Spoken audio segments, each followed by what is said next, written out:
estudiante de la licenciatura en Educación Religiosa de la Universidad Santo Tomás. Para la asignatura de Movimientos Religiosos en Colombia, hoy traigo a ustedes la presentación de un poco de lo que he podido percibir en el libro Otra teología es posible, del autor Juan José Tamayo. Este libro trae 3 temas fundamentales. Nos habla acerca del pluralismo religioso, segundo es acerca de la multiculturalidad y finalmente estaremos abordando lo que tiene que ver con el feminismo. En esta oportunidad me enfocaré en 3 de los capítulos del texto: la religión en el mundo contemporáneo. También estaremos abordando en el capítulo 4 lo que tiene que ver con lo que es el título del texto, Otra teología es posible.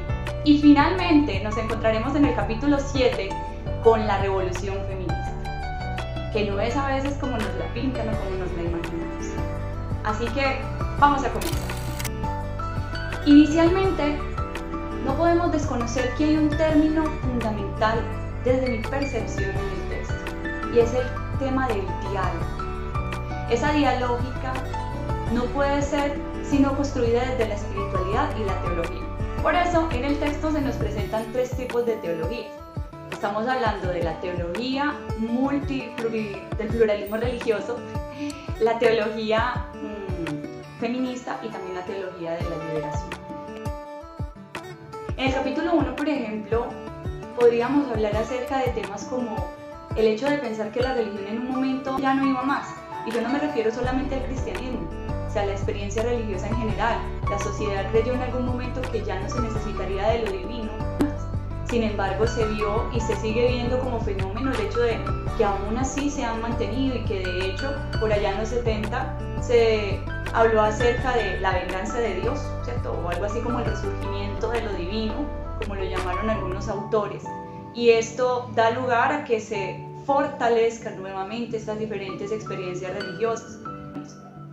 Y es allí donde encontramos cómo estas religiones empiezan a adoptar 2 posturas. Hay un sector que, en búsqueda precisamente de no terminar, de que no acaben, empieza a luchar por esa autopreservación, incluso lo hacen de manera violenta.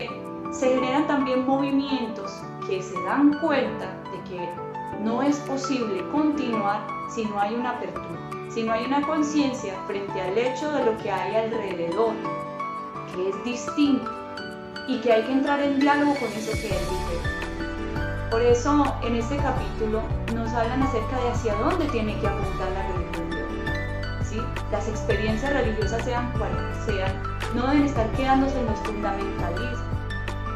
Capítulo 4. Otra teología es posible. En este capítulo, primero nos parten de una realidad contextual.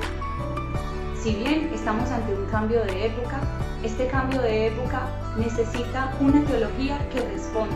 Si nosotros queremos un nuevo mundo posible, es necesario hacer otro tipo de teología. ¿Qué es hacer teología? La teología no se puede reducir simplemente a una religión concreta.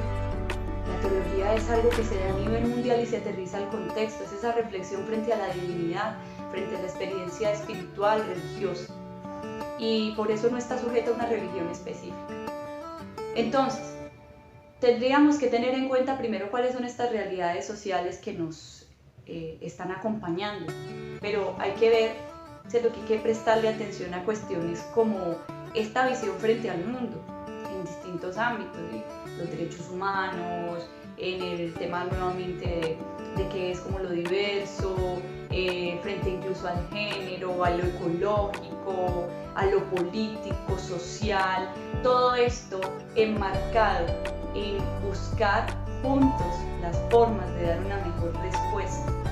Hay una palabra que llama mi atención dentro de este capítulo y es esa lucha por mantenernos en la esperanza, y no entendida como una esperanza pasiva, sino como una esperanza militante que está en constante movimiento. Finalmente me voy a permitir hablarles del capítulo 7. Les voy a decir que personalmente me llamó mucho la atención. Este capítulo 7 que nos habla de la revolución feminista y que nos habla de toda esta teología feminista, pues a veces puede ser mal interpretado e incluso señalado, porque porque creo que pues para nadie es un secreto que nosotros somos hijos de una cultura mayoritariamente patriarcal, machista, siempre dominada por el género masculino. Y esta revolución incruenta que paradójicamente ha generado tanta violencia, no por parte de quienes defienden los derechos de la mujer en esa búsqueda de la igualdad, sino por quienes, resistiéndose a esa realidad, actúan por las vías de la violencia para intentar apagar la voz de quienes se han hecho conscientes de esa necesidad grande que hay, de esa deuda a nivel histórico que hay para con la mujer. Hay que partir de que la mayoría de las religiones está mayoritariamente constituida por las mujeres. Incluso decía el autor, se atrevía a decir de pronto amparado también en otras fuentes, que el tema de la religión es casi inherente a la mujer.